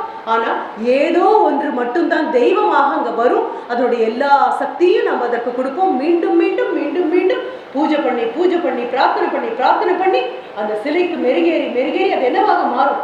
தெய்வமாகவே மாறுற மாதிரி யாதுமானவள் அப்படிங்கிற நீங்க எல்லாருமே ஒரு கல்லா இருக்கீங்க. ஆனா என்ன பண்ணணும்? உங்களை செதுக்கணும். என்னைக்காவது ஒரு நாள் வந்து உளியையும் கையில சுத்தியையும் நாங்க கொடுத்துட்டு போயிடும். ஆனா யார் செதுக்கிக்கணும்? ஒன்னை நீயே தான் செதுக்கிக்கணும். ஒன்னை நீயே செதுக்கணும் அப்படின்னு சொன்னா அதற்கு சில படிநிலைகள் இருக்கு. அந்த ஒவ்வொரு படியா சொல்றேன். குறைந்தபட்சம் 3, 4, 5 அதற்கு மேல இல்லை. ஆனா அது மறந்து போகக்கூடாதுங்கிறதுக்காக தான் நான் சொன்னேன், உன் கைவசம் ஒரு நோட்டு புத்தகத்தை வச்சுக்கோ, அதுல எழுதிக்கோ அப்படின்னு. இப்ப திரும்பி மதியம் நீ வகுப்புக்கு போனா கூட ஒரு ஆசிரியர்கள் கேட்கலாம், அவங்க சொன்ன படிநிலைகள் என்ன அப்படின்னு சொன்னா ஒருத்தர் பகிர்ந்தாலே இப்போ அடுத்த நிமிஷம் எல்லாரும் எழுதிடுவோம். சரியா? இப்போ முதல் படிநிலை என்ன அப்படிங்கிறத நான் போற போக்கிலே சொல்லிட்டேன். நன்றி உணர்வு. மனதுல நன்றி உணர்வு வேணும். இப்போ உன்னுடைய ஆசிரியர் வகுப்புக்குள்ள வரும்பொழுதோ, ஆசிரியர் பாடம் எடுத்துட்டு போகும் பொழுதோ நீ சொல்லக்கூடிய அந்த நன்றி இருக்கு இல்லையா, மிகப்பெரிய விஷயம். ஏன்னா இங்க உனக்கு ஒரு பள்ளிக்கூடம் இருக்கு, அதுவும் இவ்வளவு நூற்றுக்கணக்கான வருடங்களான ஒரு பள்ளிக்கூடம் இருக்கு. அந்த பள்ளிக்கூடத்துல உனக்கு ஒரு இடம் இருக்கு. அந்த பள்ளிக்கூடத்துல இவ்வளவு பெரிய அரங்கம் இருக்கு.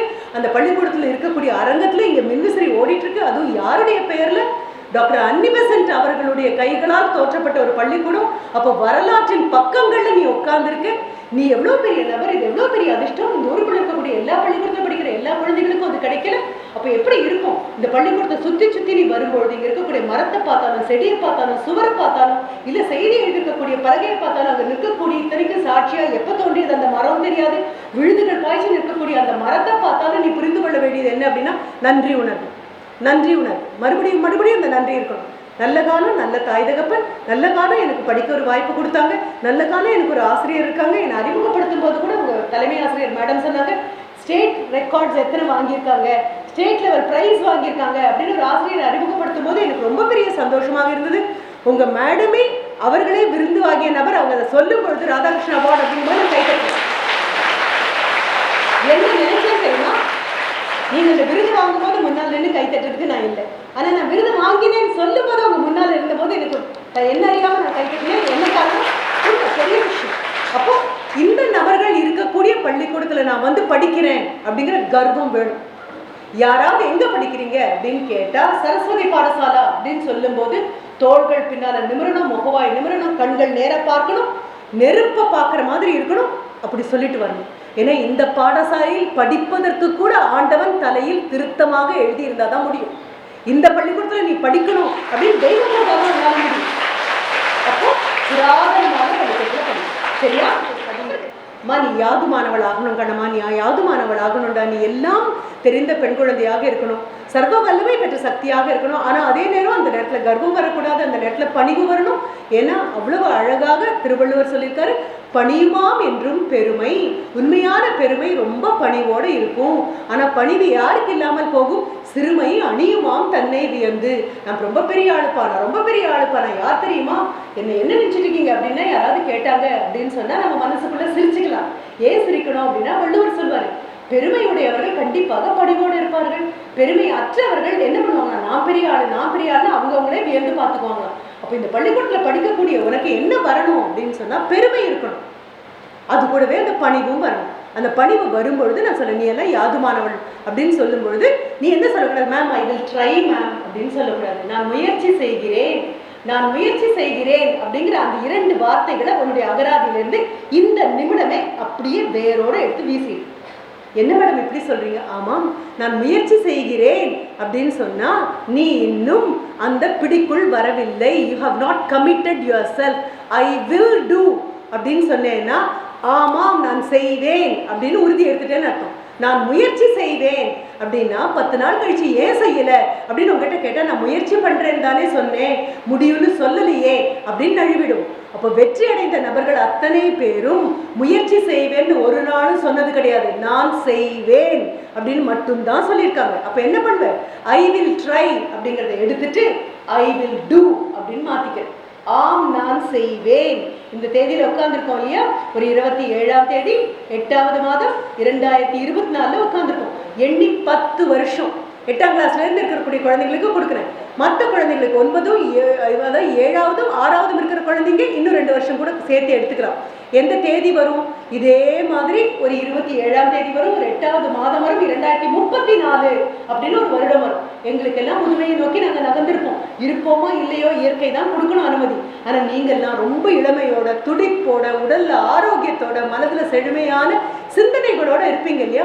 அப்போ இந்த முன்னால் உட்கார்ந்துருக்கிற குழந்தைகள்ல எந்த குழந்தை இந்த நாட்டினுடைய பிரதமராக வரப்போகுதுன்னு எனக்கு தெரியாது, எந்த குழந்தை கல்வி அமைச்சராக வரப்போகுதுன்னு எனக்கு தெரியாது, எந்த குழந்தை எல்லையை காப்பாற்றக்கூடிய இராணுவத்தில் போய் சேரப்போகுதுன்னு எனக்கு தெரியாது, ஒரு எல்லைக்காளி மாதிரி போய் நிற்க போகுதுன்னு எனக்கு தெரியாது, எந்த குழந்தை இனி வரக்கூடிய கொடும் பிணிகள் ஏதாவது வருமேயானால் அதிலிருந்து காப்பாற்றி மனித இனத்தை காப்பாற்றக்கூடிய மிகப்பெரிய ஒரு விஞ்ஞானியாக எந்த குழந்தை எந்த ஆராய்ச்சி கூடத்தில் புதிய மருந்தை கண்டுபிடிக்க போகுதுன்னு தெரியாது, எந்த குழந்தை வானுயர கட்டிடங்கள் கட்ட போகுதுன்னு தெரியாது, எந்த குழந்தை பாலங்கள் கட்ட போகுதுன்னு தெரியாது, எந்த குழந்தை பிணிகளுக்கெல்லாம் பெரிய மருத்துவனாக இருந்து சேவை செய்ய போதுன்னு தெரியாது, எந்த குழந்தை செவிலியாக இருந்து தொட்ட உடனேயே அடுத்த நிமிடம் நோய்க்கு நிவாரணம் தரப்போதுன்னு தெரியாது, எந்த குழந்தை விவசாயியாக வந்து இந்த நாட்டில் இனிமேல் உணவு பண்டம் இறக்குமதி கிடையாது, இனி ஏற்றுமதி மட்டும்தான் அப்படின்னு சொல்ல போதும்.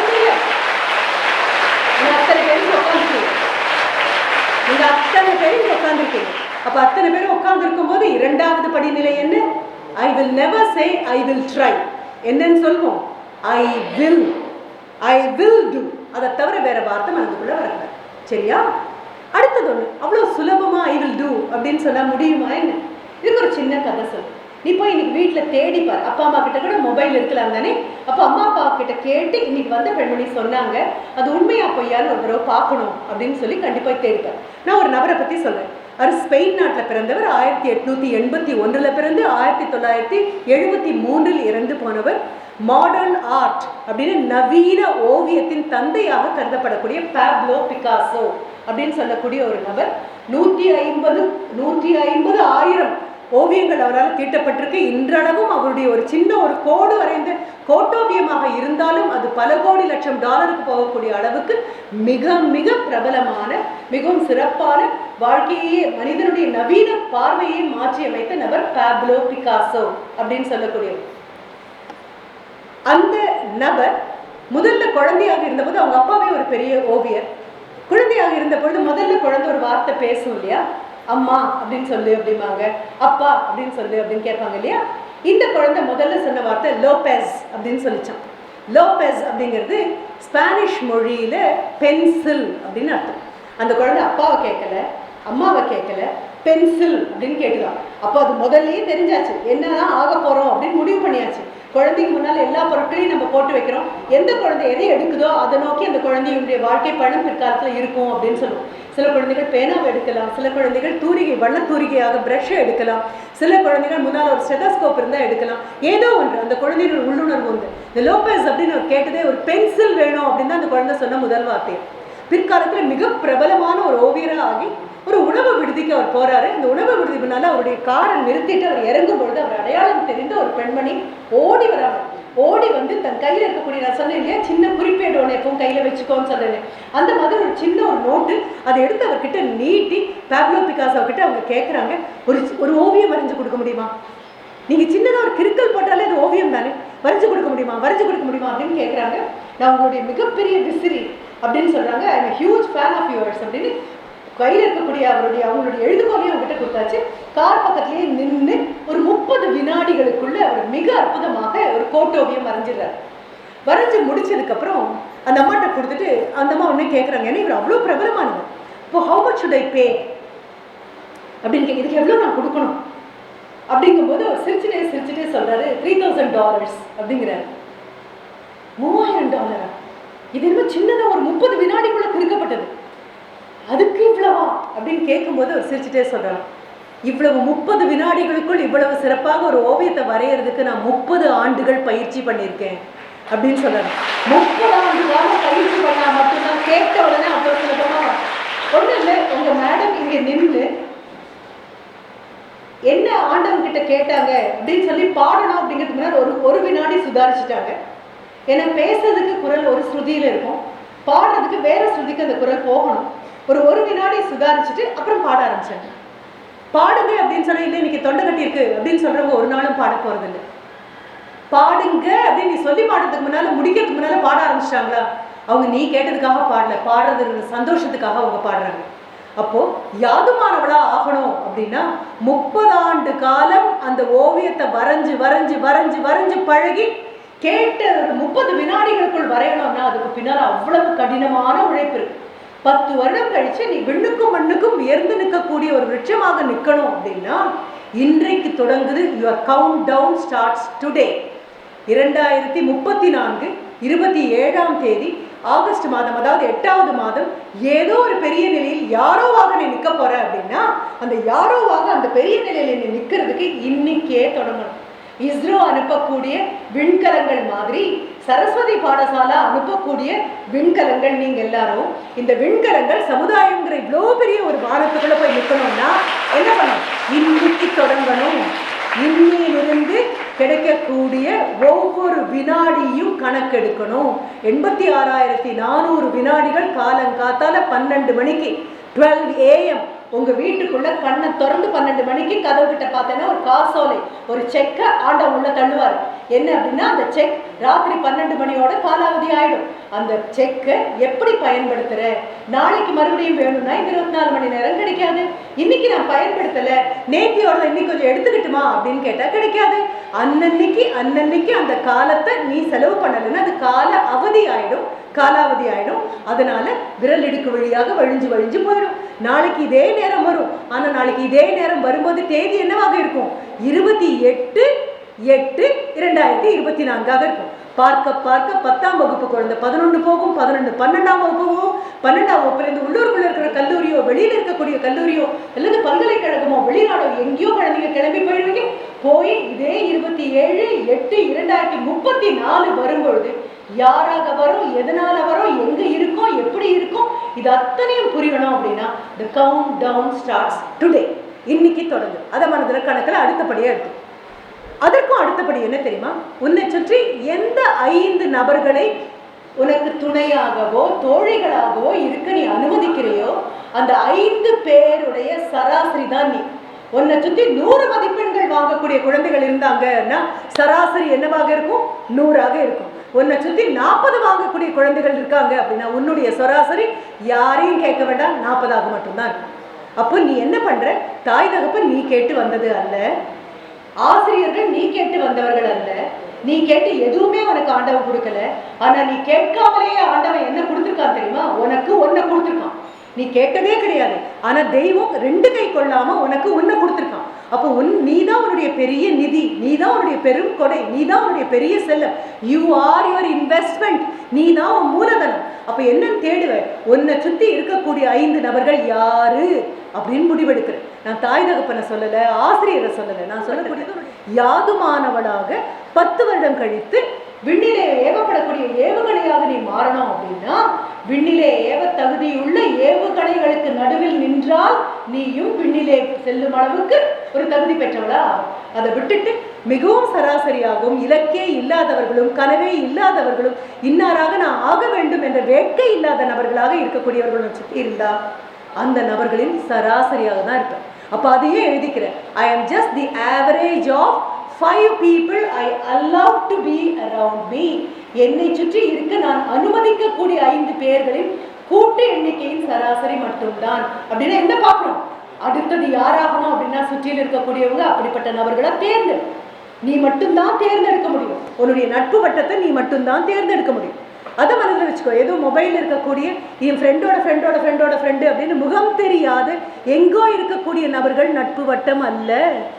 திரையரங்கில் வந்து போகக்கூடிய நபர்கள் கதாநாயகர்கள் அல்ல. இந்த புரிதல் இந்த வயதுல வந்தாச்சு அப்படின்னா you will be very selective about your friends. சரியா? அதற்கு அடுத்தது, நேற்றுக்கு உங்க பள்ளிக்கூடத்துக்கு வருவதற்காக கோயம்புத்தூரை விட்டு கிளம்பும் பொழுது கரூர்ல ஒரு 10 நிமிடம் இருக்க வேண்டிய ஒரு வாய்ப்பு கிடைச்சது. ஸ்காட்லாண்ட்லேருந்து வந்திருக்கக்கூடிய ஒரு விஞ்ஞானி அவரை பார்க்கக்கூடிய ஒரு வாய்ப்பு கிடைத்தது. இளம் வயது, மீறி போனால் 44-45 வயது இருந்தால் சரி, அவ்வளவுதான். அங்கே தான் அவர் வந்து ஹீ இஸ் சயின்டிஸ்ட் தேர். அதுவும் பயோகெமிஸ்ட்ரி பண்ணிவிட்டு இப்போ சயின்டிஸ்டாக இருக்கக்கூடிய நபர். உலகமே சேர்ந்து அவர் இப்போது வேணும்னு கேட்டுட்ருக்கு. டாக்டர் சுதாகர் அவருடைய பெயர். எல்லாரும் அவரை அழைக்கிறாங்க. ஆனால் எங்கே அவர் படித்தார் அப்படின்னா கோயம்புத்தூரில் இருக்கக்கூடிய ஒரு கல்லூரியில் படித்திருக்கக்கூடியவர். He is not a product of இந்த ஃபர்ஸ்ட் இயர் காலேஜஸ் அப்படின்னு சொல்லுவோம். மிக உயரமான, ஐயோ இவ்வளோ மதிப்பெண் இல்லைன்னா உள்ளே போக முடியாதுப்பா அப்படின்னு சொல்லக்கூடிய அந்த மாதிரி கல்லூரிகள் இல்லை. அதற்கு அடுத்து இருக்கக்கூடிய மட்டத்தில் இருக்கக்கூடிய கல்லூரிகளை சேர்ந்த நபர் அவர் இப்போ கண்டுபிடிக்கக்கூடியது என்ன அப்படின்னா, தண்ணீரில் கண்டிப்பாக ஹைட்ரஜன் இருக்குன்னு நமக்கு தெரியும். சுத்தமான தண்ணீர்லேருந்து ஹைட்ரஜன் நம்மளால் எடுக்க முடியும்னு தெரியும். ஆனால் ஹைட்ரஜன் உலகத்துக்கு தேவைப்படுறது தண்ணியிலேருந்து எடுத்துட்டோம்னா அப்புறம் அது தண்ணியாக இருக்காது.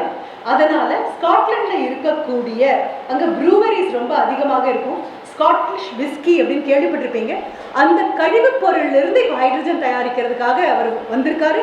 அதில் வெற்றியும் அடைஞ்சிருக்காரு. இப்போ திரும்பின பக்கம்லாம் அவர் எல்லாரும் கூப்பிடுறாங்க. ஜப்பானுக்கு போயிருக்காரு, சவுத் கொரியாவில் போய் கொஞ்ச நாள் இருந்து அப்புறம் தான் ஸ்காட்லாண்டுக்கு போயிருக்காரு.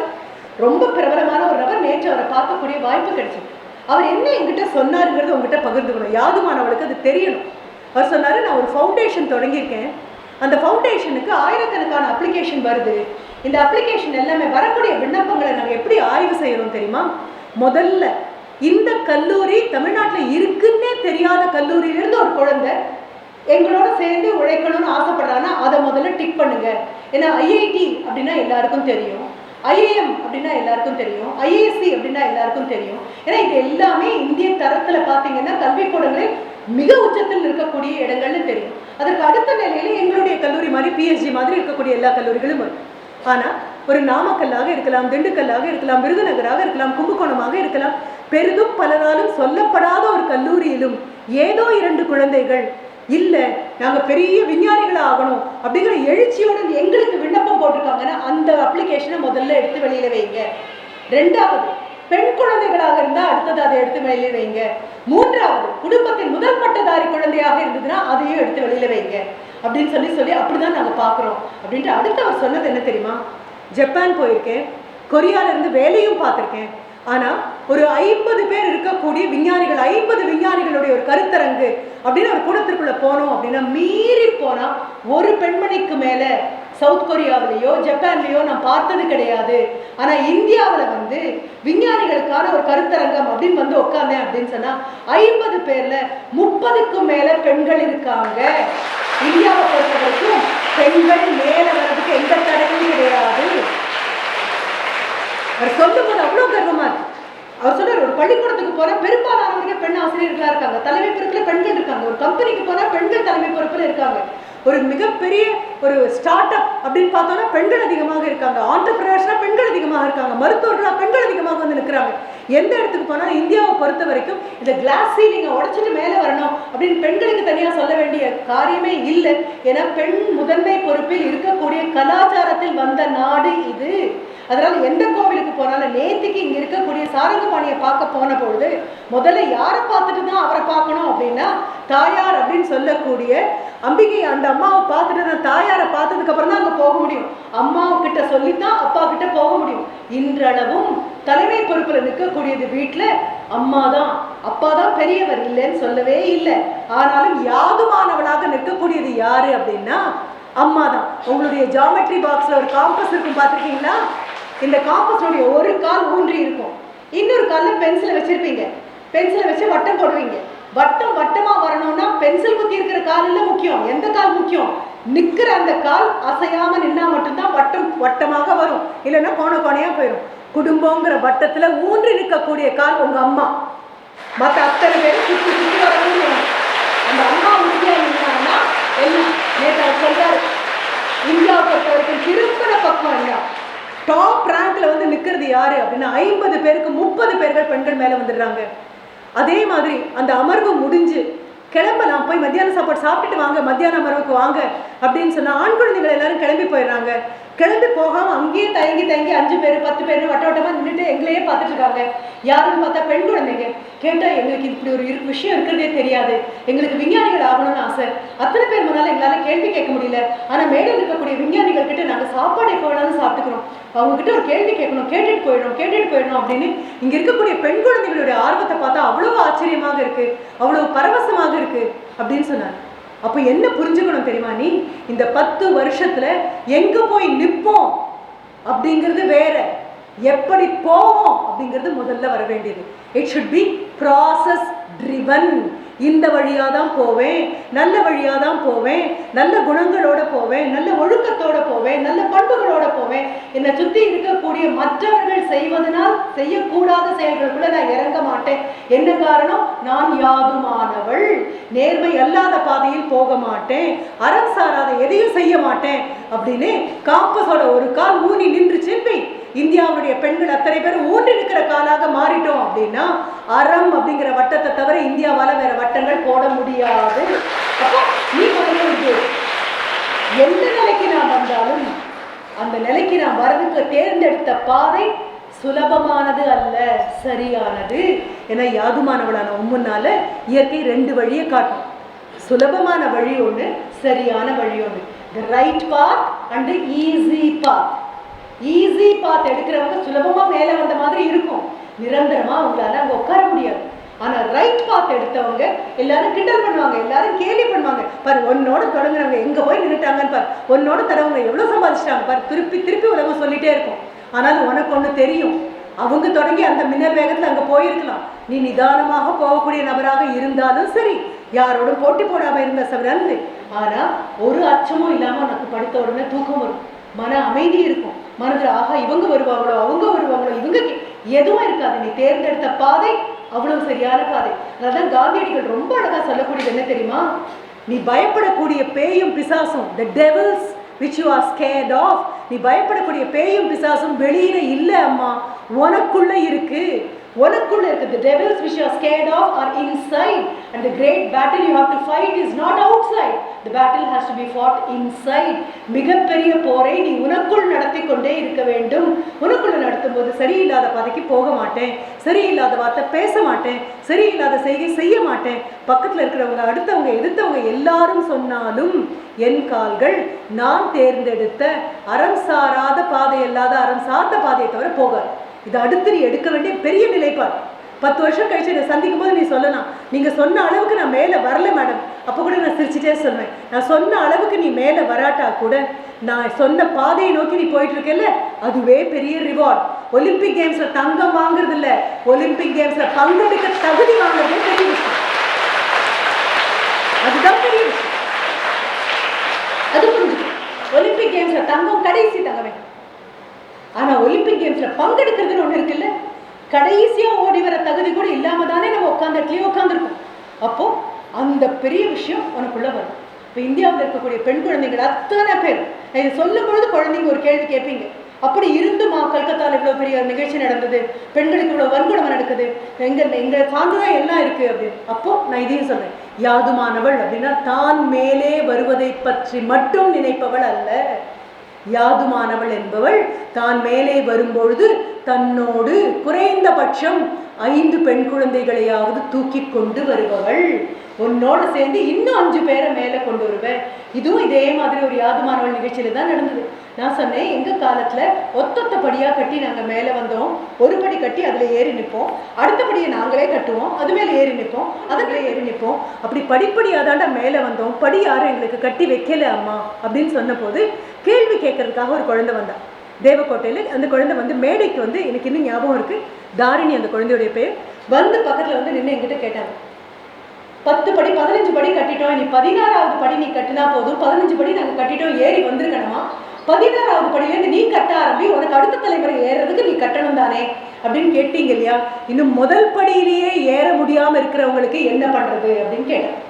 எவ்வளோ பெரிய கேள்வின்னு யோசிச்சு பாரு, எவ்வளோ பெரிய கேள்வி. மீறி போனால் ஒரு 18லேருந்து 20 வயதுக்குள்ள இருக்கக்கூடிய சின்ன பெண் குழந்தை அவங்க வந்து என்கிட்ட கேட்குறா, 18 நீங்கள் சொன்னீங்க 15 படி கட்டியாச்சுன்னு, முதல் படியிலேயே ஏற முடியாதவர்களுக்கு என்ன பண்ணணும். இப்போ நான் கேட்டேன், தாரணி நீ என்ன ஆகணும்னு ஆசைப்படுறேன்மா, நான் சிவில் சர்வெண்ட் ஆகணும், ஐஏஎஸ் பண்ணணும்னு ஆசைப்படுறேன், ஐஏஎஸ் ஆகணும்னு ஆசைப்படுறேன். நான் சொன்னேன், உனக்காக தான் காத்துட்டு இருக்காங்க அத்தனை பேரும். முதல் படியே ஏற முடியாத நபர்களையும் அழைத்து கொண்டு நீ 15 படியே ஏறுவதற்காக மட்டும்தான் தாரணி. அப்போ என்ன பண்ற, நீ எல்லாரையும் கூட்டிட்டு யாருமானவள் எப்படிப்பட்ட குழந்தையாக இருக்கணும், நான் மேலே வந்தா வெற்றி அல்ல, என்னோடு சேர்ந்து இன்னும் 10 பேரை. எந்த 10 பேரை? இதே மாதிரி சரஸ்வதி பாடசாலையில் படிக்கக்கூடிய வாய்ப்பு கிடைக்காத ஒரு 10 பேராக இருக்கலாம், பள்ளிக்கூடம் போக முடியாத ஒரு 10 பேராக இருக்கலாம், 1ஆம் வகுப்புல உங்க கூட சேர்ந்துட்டு அதுக்கப்புறம் ஏதோ காரணத்தினால 8ஆம் வகுப்பு வந்ததுக்கப்புறம் படிப்பை நிறுத்தின குழந்தையாக இருக்கலாம், குடும்பத்தின் பொறுப்பை காப்பாற்றணும், பின்னால் இருக்கக்கூடிய 4 குழந்தைங்களை பார்க்கணும், அம்மா வேலைக்கு போகிறாங்க, அப்பா வேலைக்கு போகிறாங்க, கட்டிட வேலைக்கு போகக்கூடிய நபராக இருந்தாலும் குழந்தைய வீட்டில் பார்க்கணும் அப்படின்னு மூத்த சகோதரியே அம்மாவாகக்கூடியது இந்த நாட்டில் மட்டும்தான் காரணம். அப்போ அப்படி பார்க்கக்கூடிய ஒரு பெண் குழந்தையாக இருக்கலாம். இத்தனை பேரையும் கையில் கோத்து இழுத்து மேலே கொண்டு போகிறதுக்காக மட்டும்தான் உனக்கு கல்வி கொடுக்கப்படுதுன்னு புரிஞ்சுக்கோ. நீ உயர்றதுக்கெல்லாம் உனக்கு கல்வி, கல்விங்கிறது கல்பத்தருன்னா கற்பக விருட்சம் அப்படின்னு சொல்லுவோம். அந்த மரத்துக்கு நின்று என்ன வேண்டினாலும் கிடைக்கும். மேடம் சொல்லும்போது அந்த பாடலில் வந்தது என்ன அழகாக வந்து தெரியுமா, கடைந்த போது பார்க்கடைத்து கிழந்த போது அதிலிருந்து அமிர்தம் மட்டும் வரல, அந்த ஆழகாலத்தை மிடர்ல தக்க வச்ச ஈசனே அப்படின்னு நீங்க பாடினீங்க. அப்போ அந்த பார்க்கடலை கடைஞ்ச போது அமிர்தம் வந்த போது எல்லாரும் எனக்கு வேணும் வாங்க ஓடினாங்க. விஷம் வந்த போது எனக்கு வேணும் யாருமே கேட்கல. அப்போ தெய்வம் தான் வந்து எடுத்து குடிக்க வேண்டியிருந்தது. அப்போ என்ன பண்ணணும், கல்வி உனக்கு கொடுக்க வேண்டிய மிகப்பெரிய தைரியம் என்ன அப்படின்னா, நல்லது வரும்போது ஓடி வந்து பங்கு போட 1000 பேர் இருப்பாங்க. அல்லது வரும்போது, அது கெட்டதுன்னு கூட நான் சொல்லலை, அல்லது, அதுவும் வள்ளுவர் ரொம்ப அழகா அல்லது அப்படின்னு சொல்லுவான். அல்லவை தேய அறம் பெருகும் நல்லவை நாடி இனிய சொல்லின் அப்படிம்பாரு. அப்போ நல்லதுக்கு எதிர்ப்பதமாக அல்லது வரும்போதும் பிடிச்சு தூக்கி மேலே கொண்டு வர்றதுக்கு உன்னோட ஒரு 10 குழந்தைகளை நீ மேலே கொண்டு வர அப்படின்னு சொன்னா அப்போ நீ யாதுமானவள். பார்த்துருப்பேல பெண் தெய்வங்கள் எல்லாம், பெண் தெய்வங்களுக்கு 10 காலெல்லாம் கிடையாது, 15 தலையெல்லாம் கிடையாது. அசுரனுக்கு கூட 10 தலை உண்டு, படைக்கிற பிரம்மாவுக்கு கூட 4 தலை உண்டு, ஆறுமுகனாக முருகனுக்கு கூட 6 உண்டு. 1000 தலையோட 10 தலையோட எந்த அம்மனையும் நீ பார்த்துருக்க மாட்டேன். பாவம் ஒத்த தலை தான், ஆனா போதும் ஒரு தலை 1000 தலை யோசிக்கக்கூடியது, அந்த ஒரு தலை யோசிச்சிடும். அதனால பெண்ணுக்கு ஒரு தலை போதும். ஆனா கால்கள் 2 போதும். ஏன்னா ஓடுற நபர் அவல்ல, அவ ஊன்றி நிற்கிற நபர். அப்போ கைகள் மட்டும் எப்படி தெரியுமா, எக்கச்சக்கமான கைகளை கொடுத்துருவாங்க. ஏன்னா அத்தனை கைகளையும் அத்தனை ஆயுதம், அத்தனை கைகளையும் அத்தனை ஞானத்திற்கான தேவை, அத்தனை கைகளும் அத்தனை பேரை பிடிச்சு தூக்கி மேலே கொண்டு வர்றதுக்காக. இப்போ இத்த கடந்து போகும்போது இன்னித்த தேதி மார்க் பண்ணியாச்சு மனதில், 27/8/2024. இதே 27/8/2034 பொறுப்பு உங்ககிட்ட கொடுத்தாச்சு. வழியில் நிறைய பிரச்சனை வரும் தங்கமே. ஆனால் பிரச்சனைக்குள்ளேயே தான் வழியே இருக்கும். வழியில் பிரச்சனை வந்தால் தாங்கலாம், பிரச்சனையே வழியாக இருந்ததுன்னா தாங்குவோம். பிரச்சனைகளுக்கு என்ன சொல்வேன், நன்றின்னு சொல்வேன். நிறைய காயப்படும், பல பேருடைய வார்த்தைகள் நம்மளை காயப்படுத்தும், பல பேருடைய வார்த்தைகள் நம்ம கால்களை தளர வைக்கும், பல பேருடைய வார்த்தைகள் நம்ம தோள்களை தொங்க வைக்கும். இது அத்தனையும் வரும்போது நான் சொன்னது மறுபடியும் ஞாபகம் வச்சுக்கோ, வர்ஷிப் யுவர் வூண்ட்ஸ். உன் காயங்களை கொண்டாடு, உன் காயங்களை கும்பிடு. என்ன காரணம் அப்படின்னா, சுந்தர் பிச்சை பேர் கேள்விப்பட்டிருக்கேன்ல, கூகுளுடைய சிஇஓவா இருக்கக்கூடிய சுந்தர் பிச்சை அவர் ரொம்ப அழகா சொல்வாரு, where your failure as a badge of honor. உன் தோல்விகளை எல்லாம் உன் மார்பில் வெற்றிக்கான பதக்கமாக குத்திக்கொள். எத்தனை முறை தோற்றாய் என்பது போதும், நீ ஏன் வெற்றி பெற்றாய்னு ஊருக்கு தெரியறது.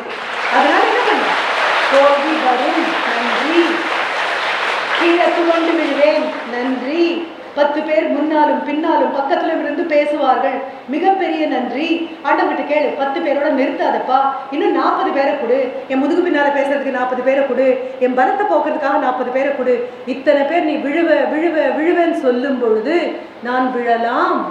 விழுந்ததுக்கு அப்புறமா அவங்க எல்லாரும் சிரிப்பாங்க, கை கொட்டி சிரிப்பாங்க. விழுந்தா சிரிக்காத நண்பன் கூட இல்லைன்னு சொல்லுவோம். நம்ம விழும்போது 10 பேர் சிரிப்பாங்க. சிரிக்கும் பொழுது கூட அவங்க சிரிக்க சிரிக்க நீ என்ன பண்ணுவ தெரியுமா, விழுந்தே கிடக்க மாட்டேன். விழுந்த அடுத்த நிமிஷம் விழறதுக்கு எவ்வளவு சக்தி தேவைப்படுதோ அவ்வளவு சக்தி தான் தேவை எழறதுக்கும்.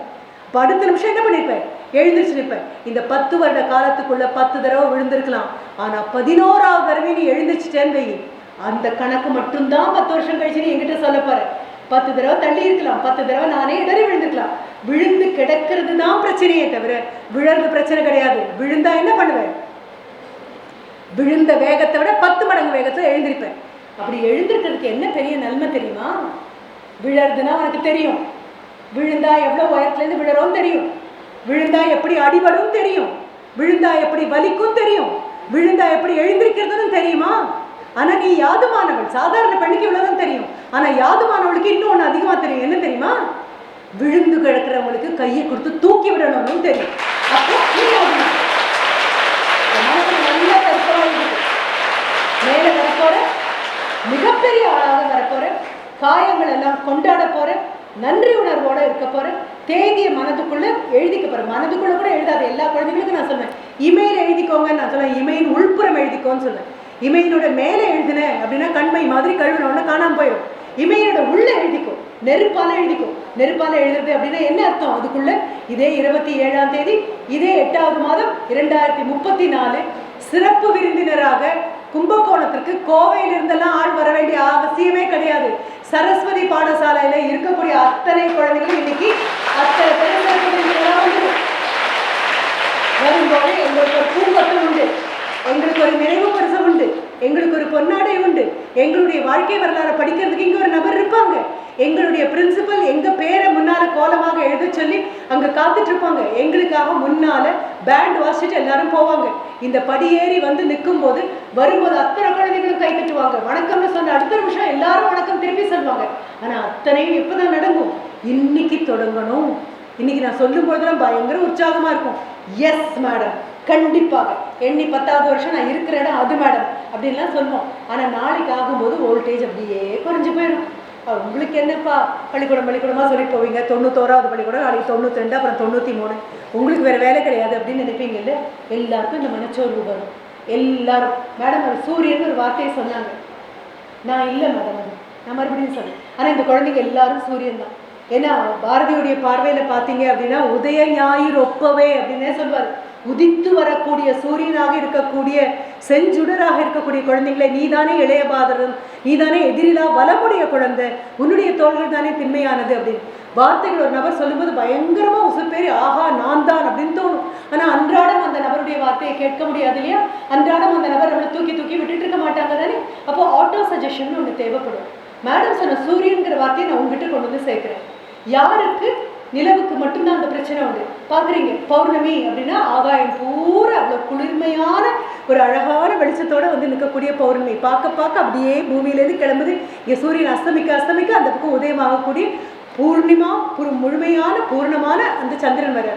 ஆனா அடுத்த நாள் ஒரு கலை தேர்ந்திருக்கும். அதுக்கு அடுத்த நாள் 2வது கலை. கலை அப்படின்னா அந்த ஒரு பிறை, அது தேய்ந்து கொண்டே வரும். எண்ணி 15வது நாள் பார்த்தீங்கன்னா இந்த எங்க காணவே காணும், ஆள் அட்ரஸே காணும் அப்படிங்கிற அளவுக்கு மறைஞ்சு போயிடும்.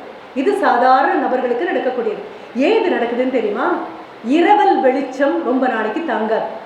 நிலாவுடைய பிரச்சனையே இரவல் வெளிச்சம் தானே. அதுக்கு சொந்த வெளிச்சம் எங்க இருக்கு? சூரியன் கிட்ட இருந்து கடன் வாங்குது. 15 நாளைக்கு ஒரு தடவை பார்த்தீங்க அப்படின்னா மொத்தமா காணாம போயிடுது. மறுபடியும் கடன் வாங்குது, பிரகாசிக்குது, மறுபடியும் காணாம போயிடுது. ஆனா அதுக்கு பௌர்ணமி உண்டு, அமாவாசை உண்டு. இரவு நேரம் வந்தா மட்டும்தான் வெளியில தெரியும். ஆனால் பகல் நேரத்தில் பார்த்தீங்கன்னா பகல்லையும் அங்கே தான் இருக்காங்க, நம்ம கண்ணுக்கு தெரியாது. ஆனால் ஒரு நபருக்கு இரவும் கிடையாது, பகலும் கிடையாது, பௌர்ணமியும் கிடையாது, அமாவாசையும் கிடையாது. யாருக்கு தெரியுமா? வெளிச்சம் கொடுக்குற நபருக்கு கிடையாது. வெளிச்சம் கொடுக்குற நபர் யாரு? சூரியன். சூரியனுக்கு இரவும் கிடையாது, பகலும் கிடையாது, அமாவாசையும் கிடையாது, பௌர்ணமியும் கிடையாது, எப்பொழுதும் பிரகாசமாக இருக்கக்கூடிய நபர். அப்போ எப்பொழுதும் நீ பிரகாசமாக இருக்கணும்னா என்ன பண்ணணும்? அதுக்கு ஒரு சின்ன ட்ரிக் இருக்கு. எல்லாருக்கும் ஊக்கம் கொடுத்துட்டே இருக்கு, எல்லாருக்கும் ஊக்கம் கொடுத்துட்டே இருக்கு. உன்னுடைய வகுப்புல சோர்ந்து போய் ஏதாவது ஒரு யாதுமானவள் வந்தானா, யாதுமானவள் சோர்ந்து போகக்கூடாது. ஆனால் சில சமயம் யாதுமானவளுக்கும் சோர்வு ஏற்படும். சோர்ந்து போனா அப்படின்னா பக்கத்துல போய் நின்று நீ சொல்ல வேண்டியது என்ன? யாதுமானவள் எப்படி சோர்ந்து போகலாம்? You are the reservoir of energy. சக்தியினுடைய ஊற்றுக்கண் நீ. அப்போ எனர்ஜி ஊற்றுக்கண், சக்தியினுடைய ஊற்றுக்கண் அப்படி வச்சு போகக்கூடாது இல்லையா? அப்போ நீ யாருக்கு பிறந்திருக்க? நீ வந்த மேடம் சொன்னாங்க உனக்குள்ள ஒரு பிரைம் மினிஸ்டர் இருக்காரு, உனக்குள்ள ஒரு எஜுகேஷன் மினிஸ்டர் இருக்காரு, உனக்குள்ள லெப்டினன்ட் கர்னல் இருக்காங்க, உனக்குள்ள ஒரு மேஜர் இருக்காங்க, உனக்குள்ள தலை சிறந்த விவசாயி இருக்காரு. இதெல்லாம் பொய்யாய் போயிரும்ல அப்படின்னு நீ மற்றவர்களுக்கு ஊக்கம் கொடுக்க கொடுக்க கொடுக்க என்ன ஆகும் தெரியுமா? நீ கொடுக்க கொடுக்க உனக்கு ஊக்கம் அதிகமாயிட்டே போகும். அப்போ இன்னைக்கு ஒரு பெரிய முடிவை எடுத்துட்டோம். யாதுமானவளை முடிக்கும் போது இந்த முடிவு, எந்த காரணம் கொண்டும் புறம் கூற மாட்டோம், எந்த காரணம் கொண்டும் புலம்ப மாட்டோம், எந்த காரணம் கொண்டும் எந்த பெண்ணை பற்றியும் கேவலமாக பேச மாட்டோம். எத்தனை பெரிய எனிமி அப்படின்னு நீ போட்டு உட்கார்ற பொண்ணாக இருந்தாலும் சரி, எந்த பெண் குழந்தையோ இன்னொரு பெண் குழந்தைய பற்றி கேவலமாக பேச மாட்டேன்னு இன்னைக்கு சத்தியம் பண்ணு. எந்த காரணம் கொண்டு நான் பேச மாட்டேன். யாராவது என்கிட்ட வந்து பேசினாலும் அப்படியே நிறுத்திடுவேன். யாரை பற்றியும் எந்த கேவலமான வார்த்தையும் என் காதுக்குள்ளே போடாதே. நான் என்ன குப்பை தொட்டின்னு எழுதி வச்சிருக்கேனா? தேவையில்லாத குப்பையெல்லாம் வந்து போடுறதுக்கு மற்றவங்களை பற்றி கேவலமாக பேச நான் மாட்டேன், பேசுறதை கேட்கவும் மாட்டேன் அப்படின்னு முடிவு பண்ணிட்டேன் வை. யாதுமானவளா மாற ஆரம்பிச்சேன்னா சரியா? அப்போ இந்த அத்தனை முடிவையும் மனசில் எடுத்தாச்சு. முடிக்கும் போது எல்லா குழந்தைங்கள்ட்டையும் மறுபடியும் டாக்டர் ஏபிஜே அப்துல் கலாமுடைய அந்த வார்த்தையை சொல்கிறேன். 10 வருஷம் கழிச்சு வெற்றி பெற்ற நபர்களாக வரப்போறீங்க. வெற்றி பெற்ற நபர்களாக வரும்பொழுது நம்ம மனசுல என்ன ஞாபகம் வச்சுக்கிறோம்? we are all process led people. போகும் பாதை சரியாக இருந்தால் இலக்கு கண்டிப்பாக சரியாக இருக்கும். இலக்கு அடையணும் அப்படிங்கிறதுக்காக எந்த வழியாகவும் வாழ ஆட்கள் கிடையாது. சரியான பாதையில் தான் நம்ம போகிறோம் அப்படின்னா எல்லாம் வெற்றி அடைந்தவர்களாவீங்க. மேம் நீங்க சொல்ற எந்த பதவியிலையும் நான் இல்லாமல் இருக்கலாம் மேம், ஆனா யாருக்காவது ஏதாவது பிரச்சனை அப்படின்னா பிரச்சனைன்னு அவங்க சொல்றதுக்குள்ள பாஞ்சு ஓடி போய் அவங்களுக்கு உதவக்கூடிய ரோட்டரி மெம்பரா நான் இருந்தாலே மிகப்பெரிய வெற்றி அடைஞ்சிருவேன் மேம் அப்படின்னு நினைச்சீங்களா? பெரிய ஆட்கள் இருக்கு, பெரிய ஆட்கள், அதுவும் சேர்ந்துதான். அப்போ அப்துல் கலாம் ஐயா சொன்னது, நான் எப்பொழுது வெற்றி அடைந்தவன் ஆவேன் அப்படின்னு ஒரு குழந்தை கேட்ட போது ஐயா கொடுத்த பதில் என்ன தெரியுமா? when are you a success? you become a success when your signature becomes an autograph. சாதாரண உன்னுடைய கையெழுத்து எல்லாரும் ஓடி ஓடி வந்து வாங்கக்கூடிய ஆட்டோகிராஃபா மாறிடுச்சு. 10 வருஷம் கழிச்சு மேடைக்கு வருவியா, இறங்கும் போது ஓடி வந்து உங்ககிட்ட ஒரு ஆட்டோகிராஃப் கேட்பாங்க உன்னுடைய juniors. You have become a success அப்படின்னு அர்த்தம். உனக்காக இந்தியா காத்துட்டு இருக்கு, இந்தியர்கள் எல்லாரும் காத்துட்டு இருக்கோம். இந்தியாவுடைய நிகழ்காலம் இங்கே உட்காந்துருக்கு, இந்தியாவுடைய எதிர்காலம் எங்க முன்னால உட்கார்ந்துருக்கீங்க. உன்னை உட்கார வச்சு நான் நின்று பேசுறதுக்கு ஒரு காரணமே இந்தியாவுடைய எதிர்காலம் உட்கார்ந்துருக்கணும், நிகழ்காலம் நின்று தான் உங்ககிட்ட பேசணும். அவ்வளோ பெரிய ஆட்கள் நீங்க. பெரிய ஆளா மாறி வரும்போது எல்லா இடத்துலையும் வச்சுட்டு போறேன். இந்த 90 இடத்துலையும் வச்ச விண்ணப்பம் 91வது இடத்துலையும் வைக்கிறேன் நான்.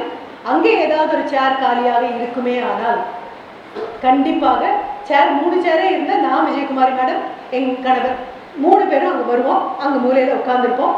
நாங்கள் இன்னைக்கு போட்ட விதை அப்படியே மரமாக எழுந்துருச்சு, அப்படியே நடந்து வரும். ஐபிஎஸ் ஆஃபீஸர்னா யூனிஃபார்மில் இருப்பேன், நீ ஒரு லெப்டினன்ட் கர்னலுக்கு போயிட்ட அப்படின்னா அந்த மாதிரி இருப்பேன். என்னென்ன துறையில் இருக்கோ அந்த மாதிரி இறங்கி வருவேன். கனவு காண்றவராக வரமாட்டேன், கனவே நடந்து வர மாதிரி வருவேன். You will not be a trimmer, you will be a dream. எங்கள் அத்தனை பேருடைய கனவும் அப்படியே படியேறி மேலே வரும். உங்களுக்காக கை தட்டுறதுக்கு நான் கண்டிப்பாக காத்துட்ருப்பேன். அது வரைக்கும் நன்றி, வணக்கம்.